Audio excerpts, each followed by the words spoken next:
Well, ladies and gentlemen, before I wait to get a text from my boss if I'm coming into work today, I thought I would make a nice little video. There's gonna be no intro, there's gonna be no outro. It's just straight up recording clip because I don't got time to waste. The Bears finally made a move, and the Bears have announced that Shane Waldron has been fired from the Chicago Bears.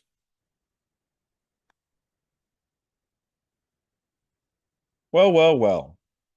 Who could have not seen that move coming? That was obvious that move had to be made.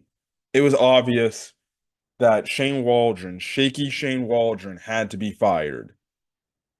He had a terrible play calling outside of the three-game slate against the Rams, the Rams, the Panthers, and the Cardinals, and the Jaguars in London. Jaguars in London being the best performance or the best game he's called. But frankly, let's be honest. The dude was a joke. He should have never been hired. All we know is this. Cliff Kingsbury should be the OC.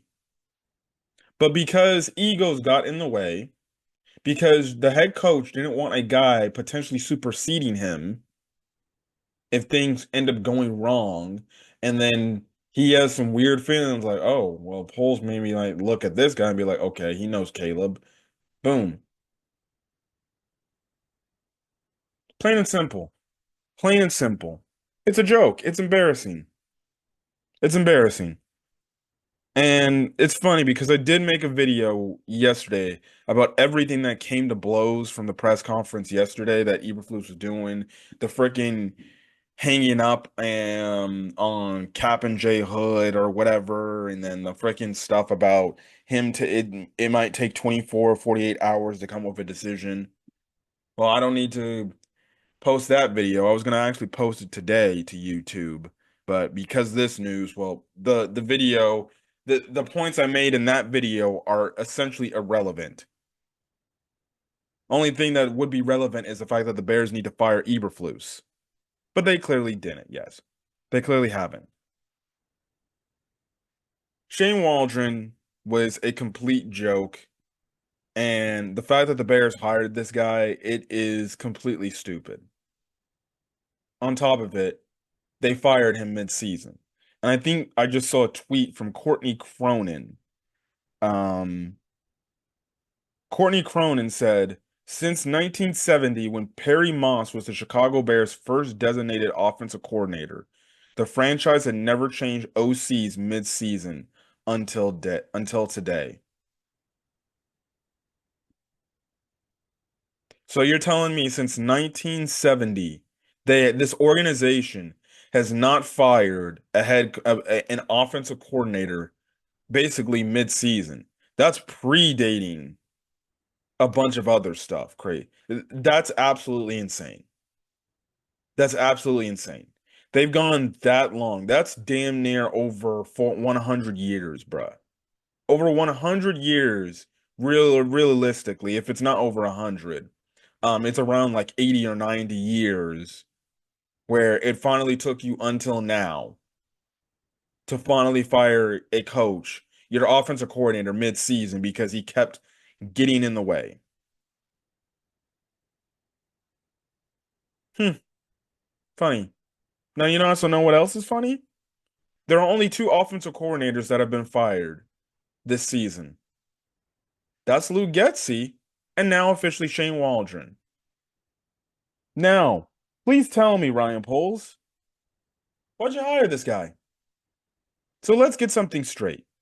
I said in my game recap, if anybody wants to still check it out, after firing Lou Getsy, you wanted somebody that communicate, could be able to basically tell players and adjust whatever he's calling to his players' strengths. Did Shane Waldron do that? No, he wasn't doing that. He wasn't. Shane Waldron was just calling plays as if they were off the Denny's menu. And I can't believe I'm bringing that thing up because I used that with Matt Nagy. I didn't think I even used that with freaking Luke Getsy from time to time. But that's what he was doing. And realistically, let's be honest, out of those two, he was he, Shane Waldron was the number one guy that the way he was play calling games, it actually felt like he was just play calling off a Denny's menu where it's like, I'm gonna go with the Grand Slam pancakes. I'm gonna go with the cheeseburger. I'm gonna go with a chicken sandwich. I'm gonna go with the pasta you got over there. It's a bunch of different plays that he's calling that has no rhyme or no rhythm or no reason to the reason why as you're calling the play. It's just a play that you're calling as if he was playing Madden or NCAA 25. Plain and simple. Plain and simple. And he clearly wasn't help to Caleb. Clearly wasn't help to Caleb. And we're seeing Caleb struggle because of it. I also think Caleb's also struggling because he's got too much in his head going on right now. I hope now that Shane Waldron's gone, the new offensive coordinator is Thomas Brown. He has some play calling experience with the Panthers. Great. Now he was under Sean McVay, so that's the only positive, and hopefully something clicks. And hopefully this is his opportunity to show, no, I'm actually pretty damn good, and I probably should have been the OC from the jump. Realistically, we know the OC from the jump should have been Cliff Kingsbury, but egos got in the way of that. Matt Eberflus's ego prevented that from happening because he didn't want Cliff Kingsbury to come in and supersede him. Hopefully, Thomas Brown is good, and hopefully he has this offense actually scoring touchdowns, not getting 3 points. But and here's another thing I hope Thomas Brown goes to Caleb this morning or Wednesday morning and tells him, dude, we're going to institute the offense is going to be the exact same thing. But guess what? Under no circumstances are you allowed to check or audible into any plays. When I call the play into the headset, you run the damn play. Do not check into anything else unless I tell you it's okay to check. And if you are unsure, look over to the sideline. And if I give a okay or a no, do not do anything and just run the play as is. And that's why I think they got too much in his head. He talked about, on Sunday that when he made his check and he audibled the play on that bubble screen to DJ Moore, that was on him, not on Shane Waldron. Well, maybe that's because you're trying to think too much. And it was nice to see that early on of him like being able to read defense, but I think defenses are starting to confuse him now. I think defensive coordinators are like, okay, let's think 2 steps ahead. He's probably going to check into something. If we go this front, he's probably going to check into something that he thinks is going to be good for him, but in reality, it's not. Now, I'm not saying some of the times he makes checks, it doesn't work or it works, but maybe you're putting too much in his head because he's got to think about the front. I'm like, and if it's like a front he don't like, he got to check out of it. Maybe as a coach, maybe it's best you tell him, do not make any audibles, do not check out of any plays. When we call the play, just run it. You do not have the autonomy no more. Because guess what? That's the only way he's gonna figure out of like, okay, what fronts actually work. Okay, this front don't work because this play didn't work. Next, maybe we can check into something like this next time. Plain and simple. He's not a veteran quarterback, and that's the problem. The Bears treated Caleb Williams as a veteran quarterback coming in. They didn't treat him like a rookie quarterback. That's more of a polls issue because he thought he can insert Caleb Williams and think everything will be fixed. So, um, that's the thing. Um, anyways. Shane Waldron is fired. Thomas Brown, the new offensive coordinator. This only tells me one or two things before I get out of here, because I don't want to stay here too long talking about this news. It just tells me that Eberflus's seat is even hotter, and that it's going to be confirmed. He's going to be fired. Um, you know, it's that's what's going to happen. It's The thing is, um, okay, cool, cool, cool. Okay. So what I was saying, great. Anyways, never mind. Update. Obviously, you saw the intro. Yeah, blah, blah, blah, blah, blah. Anyways, as I was saying, um, the reason why the bear, the reason why this makes Eberflus's seat a lot hotter is this. You fired two offensive coordinators in one single year. Lou get and what you're and if you're what if you're and you're if you're wondering what are you talking about, it would be technically 2 years. No, it's 1 year because I'm counting Lou Getsy's firing in January as a part of this year. So Lou Getsy in January was still under contract with the Bears because I think they played the last game against the Packers in January, right? So he was still employed in January. You fire him, you get Shane Waldron a few weeks later, and guess what? He's fired today. He is fired today. And who are the two OC again? I need to mention the two offensive coordinators that are mentioned that are fired this year is Luke Getsy and Shane Waldron. The Raiders clearly saw that Luke Getsy was not it. And guess what? They fired him. The Bears now realized after 9 weeks, we got to get rid of this loser. It's stupid, man. It's stupid. Ryan Poles and Matt Eberflus, but morally Ryan Poles should look at himself in the face and look like a goddamn idiot. The Raiders fired the last offensive coordinator that was here. And to see when that happened, they were probably all laughing and giggling all together, like, see, look at that guy, they sucks. And then guess what? They got a dose and check of reality, and they're like, well, we fired our guy. Doodle do. It's a joke. It is a flat out joke that they fired this moron, this dude, because he didn't know what he was doing. Let's look at the goal line situation against Indianapolis, bro. He had receivers trying to block edge rushers. And on top of it, on fourth down, he runs a speed option play.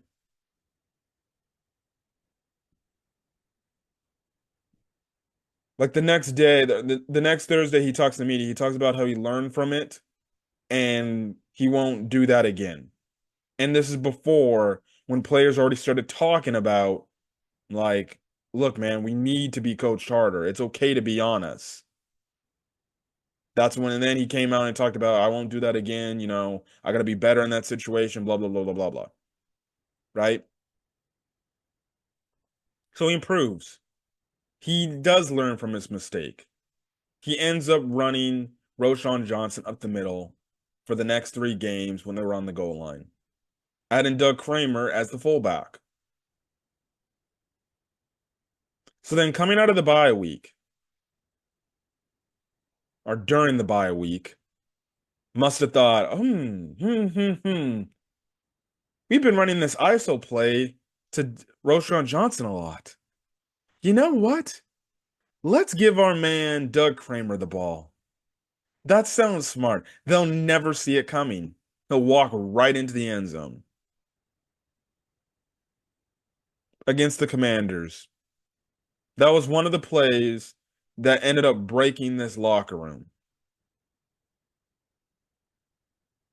Decided to run I formation, but do a fullback dive with an offensive lineman who has never received a snap probably in his life.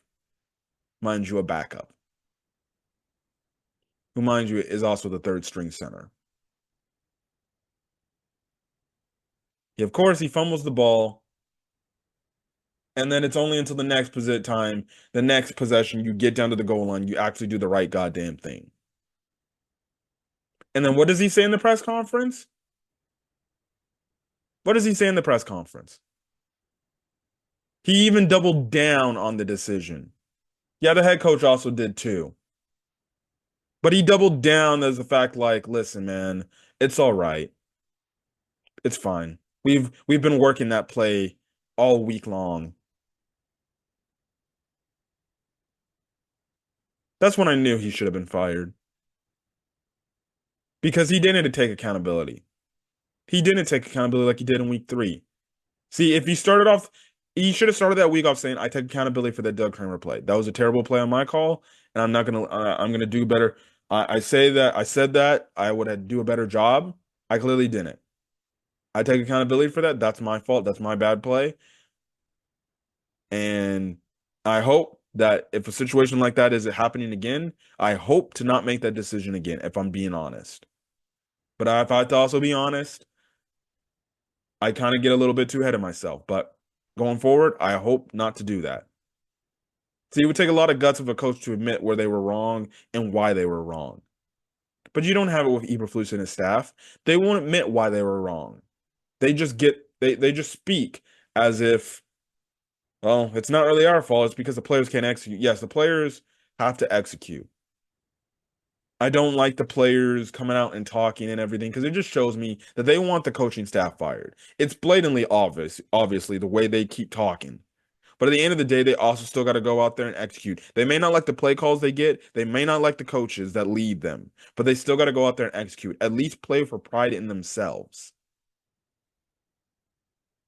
But it doesn't start. It doesn't start because you don't got good leadership in place to the coaching. And then the fact that this dude couldn't have his offense scoring touchdowns in back-to-back weeks. They haven't scored a touchdown since the Washington game, since that Roschon Johnson run to take the lead with like 30 seconds left to go in the game, essentially, right?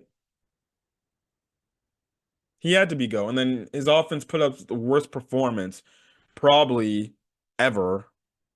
And they only scored 3 points realistically against a god-awful New England Patriots team. So, what are we doing here? What are we doing here? So, just like I predicted, I believe I said this on my game recap. And even I said this on the video that I recorded yesterday that is not going to go up anymore. I said this is what was going to happen. Now that Eberflus is still here, what they're going to do is they're going to fire Shane Waldron, or they're going to either demote him from play calling duties. One of the two is going to happen.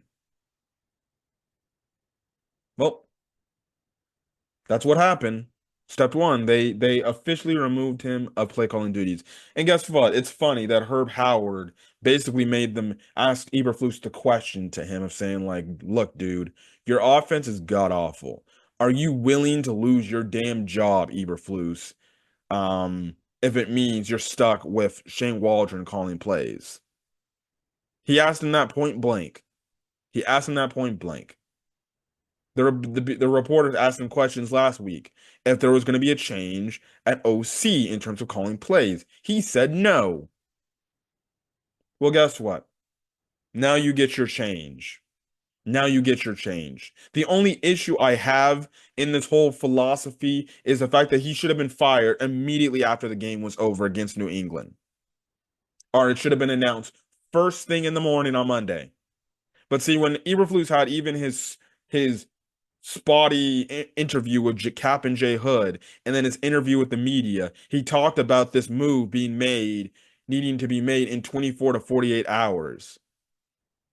What is there to be made in 24 to 48 hours? It's either you know he needs to go or you believe he needs to stay.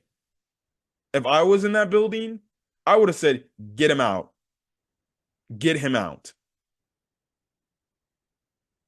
Now, again, I don't know if this means, now I just was watching Cap and J Hood, and Jonathan Hood made the mention like, well, with them firing Waldron, that doesn't that exactly means potentially that Eberflus stays on for the remainder part of the year. Personally, I disagree with that. Because if you go out there and you get shellacked by the freaking Packers, your offense still looks like dog crap. You should be let go. You should be let go right then and there. At that point, you should be fired. I saw another person make the mention like maybe you get through this division gauntlet the first go around. The Packers, the Vikings, and then the Lions. And if you sting up the joint in all those three games, that's when you should be fired. Because quote unquote, everybody makes the mention how Eberflus, including myself, Eberflus is the fourth best coach in the division. Some people say he's the fifth best coach because they say Brian Flores is a better goddamn coach. Let's just be honest. All the defensive coordinators, all the offense coordinators that don't even call plays outside of Ben Johnson, all the coaches in the division are probably all better than Matt Eberflus, and he's the head coach. Yes, that even means the assistant coaches. That means the wide receivers coach on the goddamn Lions is better than Matt Eberflus as a head coach. So realistically, the Bears have a head coaching issue. Now, either one of the three should needs to happen. If you get shellacked by the Packers at home, he should be fired right then and there. Like there should be a thing, a press release secretly announced to like Cap and J Hood, and then set up tomorrow saying Eberflus will not be doing the will not be doing the morning interview, and we'll see if he appears for the press conference. And then that's right then and there, just like it was announced this morning, that's when you fire Matt Eberflus. If you get embarrassed at home. And what I mean by getting embarrassed at home, that means your offense probably throws up another 3 points, 3 to 10 points or something like that, right? Or three, they either have single digit or they just have 10 points, right? And then the Packers drop you and your defense with like 40 or 50 on your goddamn head at home. And like I don't care. And as much as a Bears fan I am, I want that to happen. I want the Packers to drop a 50 burger on our heads just like they did in 2014. I want them to do it at home. Because if that happens at Soldier Field, guess what? There will be no other option but to say, you need to fire this guy. He lost on your home field and he got dropped for that amount of points and his offense still sucks. Something's not mapping. You might need to just get rid of him point blank. It's a joke. It's a joke, man. Or maybe you get bludgeoned by the bludgeon trio in the NFC North. You get blown out against the Packers. You get blown out against the Vikings. You get blown out on Thanksgiving Day, aka my birthday, against the Lions. And maybe that's it. Maybe after Thanksgiving Day, you're just like, thank you, come again. And maybe that's when Poles finally mans up and has the balls to fire the head coach that he chosen to stick his guns to. Legitimately, I don't give a crap, man. If they announced that Matt Eberflus and Ryan Poles were to get fired together, I would not be mad. Because Ryan Poles stuck his wagon to him. He stuck his ass to Matt Eberflus because he had confidence. Now if Ryan Poles is still here, I don't know who asked the question um about, why did you not make the decision to fire Matt Eberflus? And he did the whole thing, well, he's my guy, right?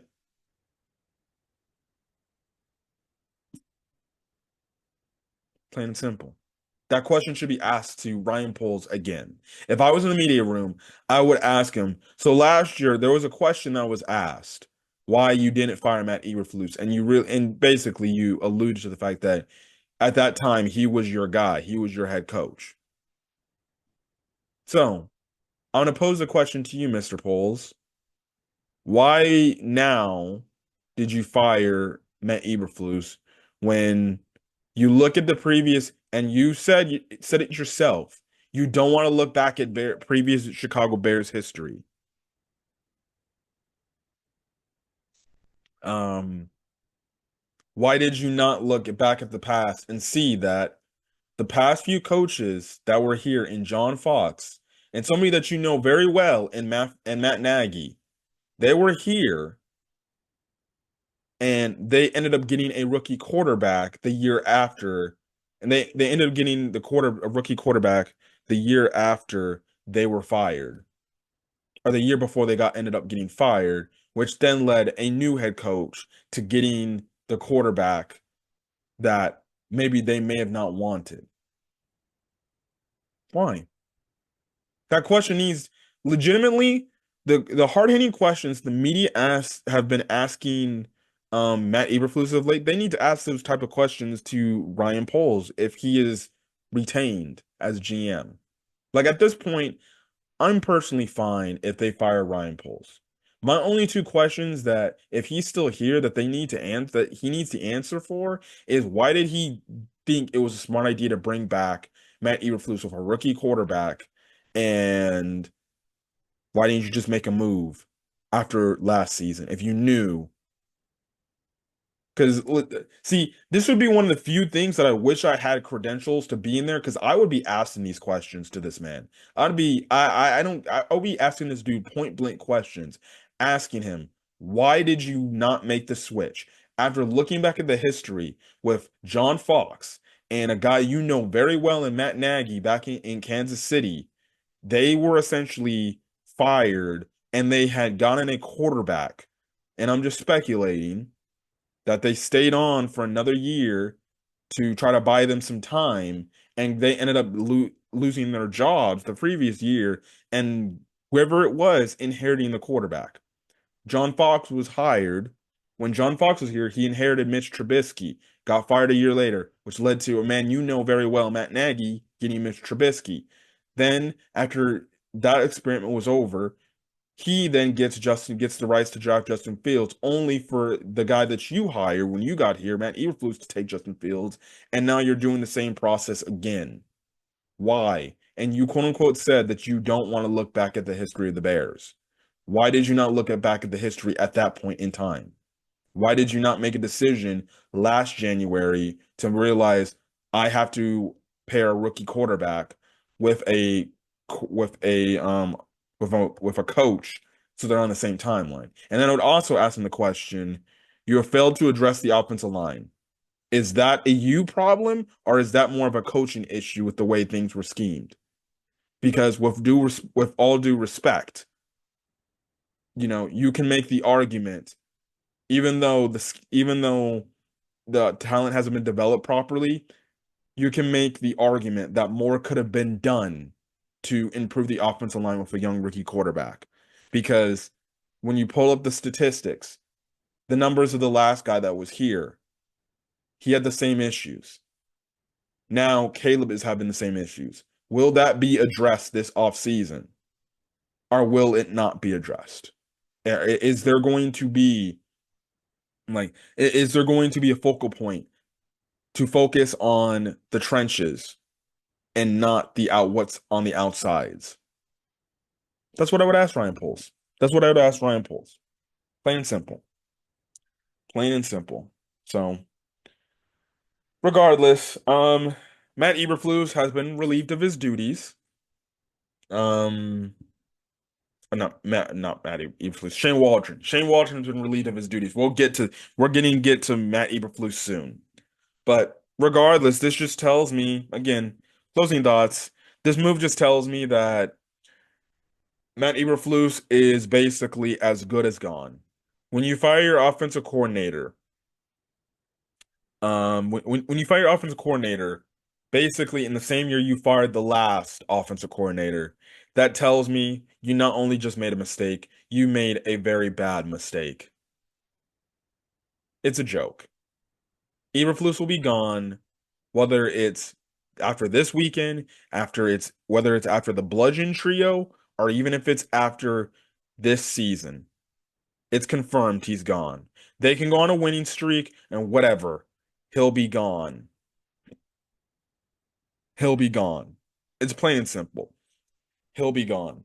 The only way he ever comes back is if the team somehow makes the playoffs and they go to the Super Bowl and they win it all. That would be the only way he comes back. Outside of that, which is not happening, let's just be honest. But it's over. It's done. he might as well start packing his bags in the office. And you've just been seeing the way Eberflus has been talking. He's got that soft monotone voice, knowing like I'm a man in dead water. Like legitimately, if I was in that building after firing Shane Waldron, I would walk into his office, close the door, and be like, "We just fired the second offensive coordinator in 1 year. Your ass is next if this shit doesn't get turned around fast. And if it doesn't get turned around fast, goodbye." But see, that's the problem. The Bears are arrogant. And let the Bears be arrogant and let them think they were more holier than thou. Make them think that they were so smart. But see, this is the problem. You let your arrogance get in the way, it's going to kick you right in the ass. I have no bad feelings for the Bears. That's their problem. They have arrogance. Brian Poles had arrogance to think I can match and switch a quarterback and things will be all dandy. We'll just run it back with the same coach. That's his arrogance. He didn't want to address the offensive line. He didn't want to make a coaching change. That's his problem. That's his arrogance. Matt Eberflus' arrogance was not hiring Cliff Kingsbury to be the offensive coordinator.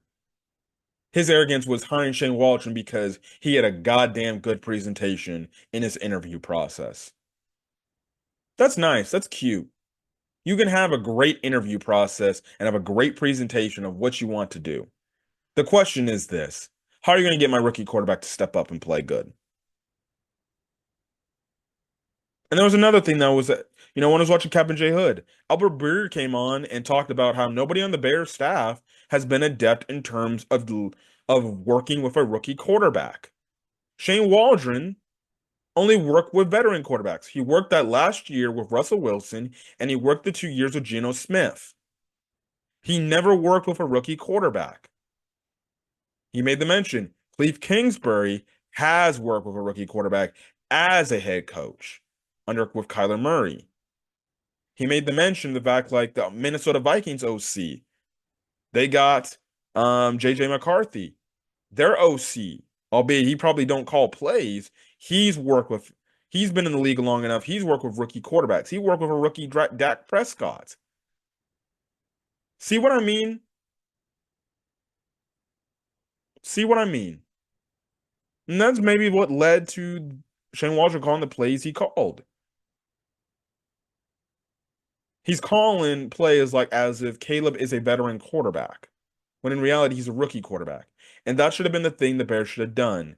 They should have gotten a guy that's worked with a rookie quarterback or has had actual offensive knowledge. Shane Waldron has neither. I don't give a crap if he's worked under all these great head coaches. The way he played called, he knew nothing. So there's that.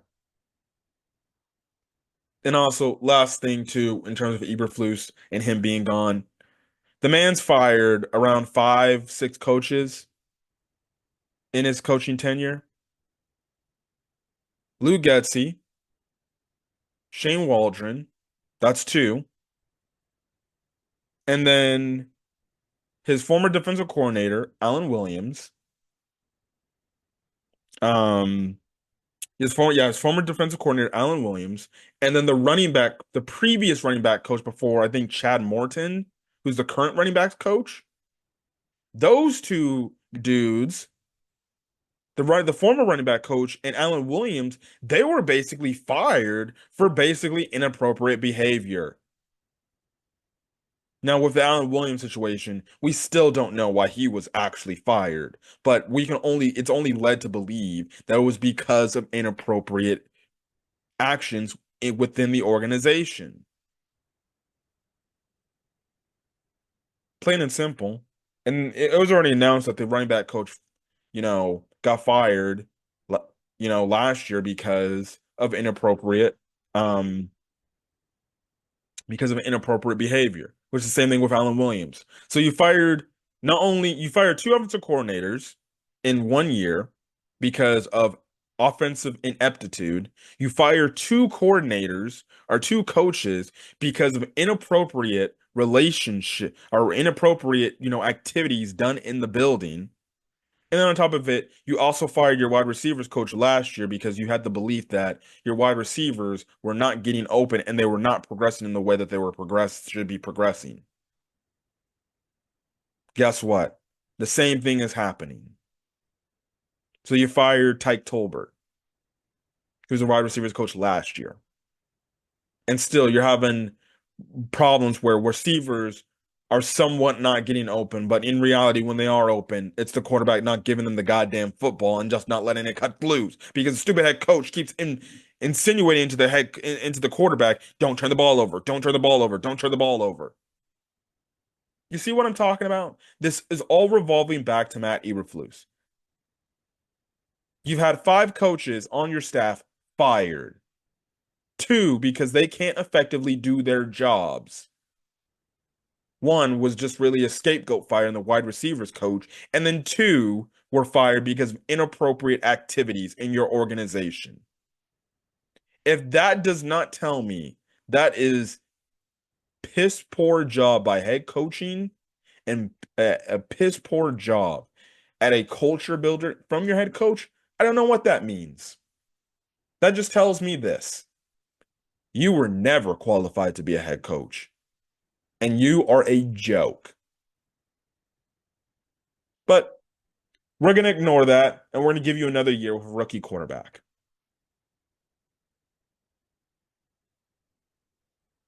That's on Matt Eberflus. That's an indictment on Matt Eberflus. And guess what? Lou Getsy and Shane Waldron, to all intents and purposes, are probably never going to be employed ever again. Now, maybe Shane Waldron runs his skinny little ass back to Sean McVay, and Sean McVay welcomes him in with open arms. Lou Getsy, he's been fired basically 2 times in 1 year. Maybe LaFleur welcomes him back with open arms. But for all intents and purposes, he should never get a coaching gig again. Just like his buddy Nathaniel Hackett. Never again. They'll never be heard or seen again. They'll just be assistant position coaches, which is probably just a quarterback coach. That's what they'll do. That's what they'll get. But it's all an indictment on Matt Eberflus.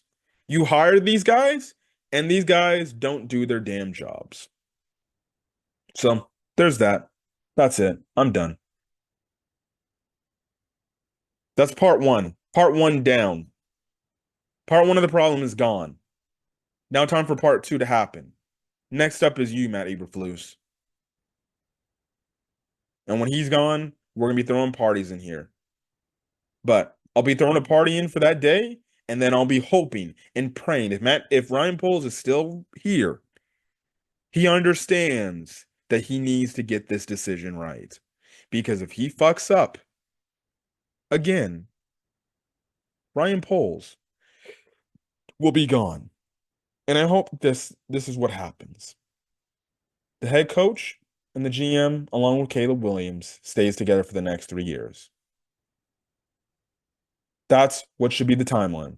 Whoever the new head coach is should be given 3 years and be like, listen, your timeline is going to be matched up along Caleb Williams. If this doesn't work, we're all gone. Me, you, and Caleb will all be gone. That's what I'm saying. Just give the brink to Ben Johnson and hope he understands what the problems are. If I was in Poles' shoes, I would be begging Ben Johnson. I'll pay you as much money as you need. Save me, please.